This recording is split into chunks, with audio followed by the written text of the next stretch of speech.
दोस्तों इस टाइप के क्वेश्चन अक्सर पूछे जाते हैं आपके एग्जाम में। अनुपात समानुपात से ये क्वेश्चन बहुत ही इंपॉर्टेंट है, इसलिए आप इस वीडियो को ध्यान से देखिएगा। मैं अपने लिए नहीं आपके लिए बोल रहा हूँ। इस टाइप के जितने भी क्वेश्चन आते हैं कैसे सॉल्व करते हैं चलिए हम बताते हैं। क्वेश्चन यही कह रहा है कि एक बॉक्स में 1 रुपये के 50 पैसे के 25 पैसे के सिक्के का अनुपात दे दिया है, 2:3:4 दिया है। तो बता देना है कि 50 पैसे के सिक्के का संख्या कितना है, ये बता देना है। ठीक है, करना कुछ नहीं है, बिल्कुल सिंपल है, बहुत ही इजी है, आप आसानी से कर सकते हैं। ठीक है, थोड़ा सा ध्यान देने वाली बात है, आसानी से आप कर सकते हैं। चलिए देखते हैं करना क्या है। दिया है हमारा 3 प्रकार के सिक्के दिए गए हैं। एक दिया है 1 रुपये के सिक्के, कितने रुपए के? 1 रुपये के दिया है। उसके बाद दूसरा दिया है 2 रुपये, दूसरा जो दिया गया है 50 पैसे के सिक्का है, और तीसरा जो दिया गया है 25 पैसा के सिक्का है। ठीक है, ये काम कर देना है। और इन तीनों का अनुपात क्या दिया है? 1 रुपये का जो सिक्का है ना उसका अनुपात 2 है, ये जो कह रहा है। और 50 पैसा का जो सिक्का है उसका अनुपात 3 है, और 25 पैसा का जो सिक्का है उसका अनुपात 4 है। ये सब का अनुपात दिया है, और साथ ही साथ कह रहा है कि टोटल जो संख्या हो रहा है ना, संख्या से मतलब नहीं है, आप कैलकुलेट करके मुझे बताइए कि संख्या कितने कितने हैं। लेकिन ये बता दिया गया है कि कितना रुपए इकट्ठा हो रहा है सबको लेकर। तो रुपए में इकट्ठा सबको लेकर कितना हो रहा है ये बता दिया है कि आपका 180 रुपया होगा। चाहे इसकी संख्या जितनी भी हो जाए 180 रुपये ही होंगे सबके जो। ठीक है, सभी संख्याओं के योग, सभी रुपयों का योग। अब हमें करना क्या है कि ये तो हमारा नंबर दिया है कि 2 इसका अनुपात है। हम एक काम कर लेते हैं, मान लेते हैं कि 1 रुपये के जो सिक्के हैं ना वो 2x है। ठीक है, मान लेते हैं, जैसे मान लें कि 1 रुपये का सिक्का 5 को है, इस टाइप से समझ रहे हैं। तो उसी प्रकार से क्लियर नहीं है, ये अनुपात को रियल नंबर नहीं कह सकते हैं। अनुपात को जो दिया गया है उसको सेम उतना ही नंबर नहीं कह सकते हैं कि 1 रुपया का 2 गो सिक्का नहीं। 1 रुपये का हम मान लेते हैं कि 2x सिक्का होंगे।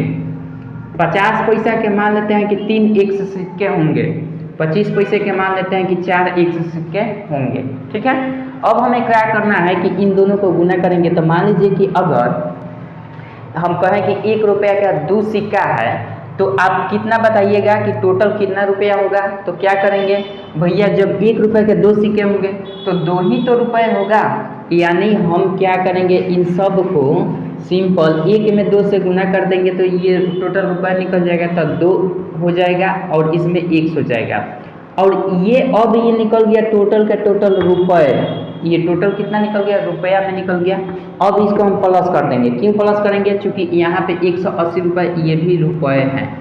ठीक है, तो ये भी रुपये हैं, ये भी रुपये ही हो रहा है, तो रुपये बराबर रुपये हो जाएगा। ऐसा नहीं करेंगे कि अनुपात बराबर रुपये हो जाएगा। जो भी आता है बराबर का मतलब ये होता है कि दोनों चीज़ जो लिखा गया है ना वो बराबर ही हैं।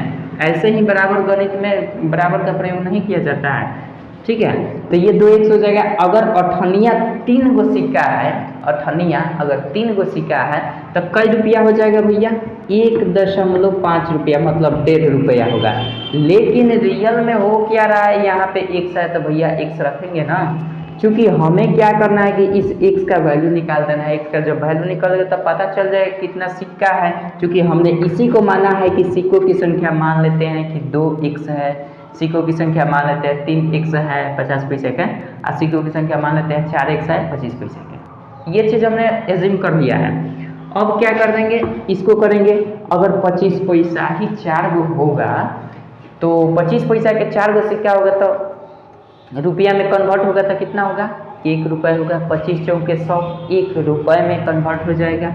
तो ये कितना हो जाएगा? ओवरऑल 1 रुपया हो जाएगा। कितना हो जाएगा? 1 रुपया, लेकिन इसमें 1 रहेगा। तो आप 1 लिखिए चाहे मत लिखिए, आपका कोई दिक्कत नहीं है। अब इसको हम बराबर में कर देते हैं 180।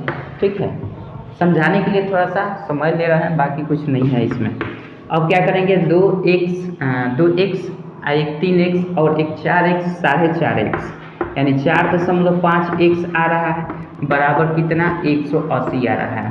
तो हम यहाँ से क्या कर सकते हैं x का वैल्यू निकाल सकते हैं। तो x का वैल्यू निकालेंगे तो 180/45 पूरा लिख दे रहा है। आप पूरा 45 लिखने के बजाय ऊपर 10 से हम गुना कर देंगे, क्योंकि यहाँ दशमलव था। ठीक है, 9 से कटाएंगे तो 9 बचे 45 हो जाएगा, 9 से कटा देंगे तो 9 दूना 18 हो जाएगा, 5 से कटा देंगे तो 5 दूना 10 हो जाएगा, 20 दूना का 40, यानी x का जो वैल्यू आ रहा है वो 40 आ रहा है। कहने का मतलब कि अगर 1 रुपये की संख्या निकालनी हो तो 2 में 40 से गुना कर देंगे तो पता चल जाएगा कि 1 रुपया के कोई सिक्का था, तो 40 को 2 गुना 40 हो जाएगा। ठीक है, हमसे पूछा गया है कि बताइए 50 पैसा के कितने सिक्के हैं, तो 50 पैसा के सिक्के पर हम टारगेट करेंगे, तो हमने माना क्या था कि 50 पैसा का 3 100 सिक्का है, मान लेते हैं।